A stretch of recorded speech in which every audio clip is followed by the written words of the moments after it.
Dr. Tyson, thanks for what you're doing for logic and scientific literacy. I appreciate that. I was shocked this week to learn that a friend of mine attended a Christian university where they teach that the earth is 6,000 years old. And she said to me, well, she wasn't sure if it was true, but what does it really matter? And I get her point in that she wakes up, she goes to work, she comes home. Who cares? What do people like us do to convince her that it does matter?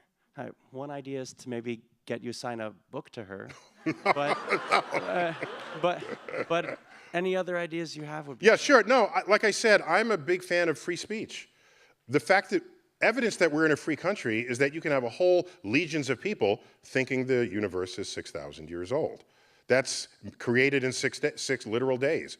These are the fundamentalist religious groups, and part of the founding principles of the country was that people can come here and express whatever religion they want.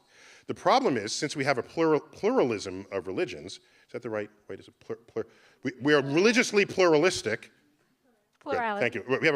Thank you. We have a plurality of religions as a consequence of this freedom to express religious beliefs. So what that means is, if someone rises to power with influence over legislation, and they want to legislate that the universe is 6,000 years old, they're taking their personal beliefs and then forcing it on everyone else who doesn't share those beliefs.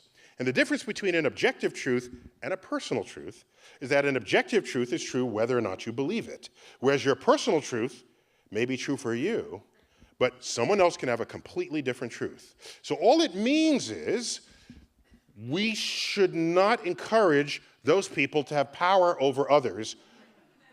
With pivoting on that belief system, we already know what kind of country that makes. It's called a theocracy.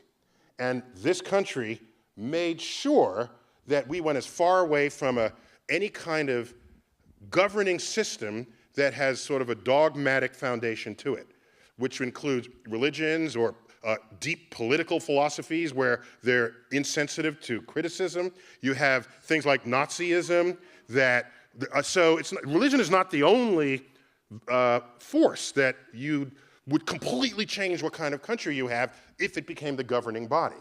It's dogmatism that does it, something that is no longer open for conversation or change. So all I can say is you don't see scientists picketing churches, even if you have people who are religious trying to picket the science classroom.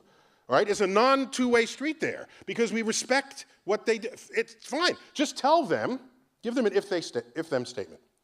If they want to continue to believe this, and this spreads in the county and maybe the state, they're pretty much assuring the bankruptcy of their state going forward, because innovations in science and technology, where you understand what science is and how and why it works, will be the drivers of tomorrow's health, wealth, and security. And if you're not a participant on that frontier, you will be sick, dead, and invaded. This is a hypothetical situation, right? A hypothetical.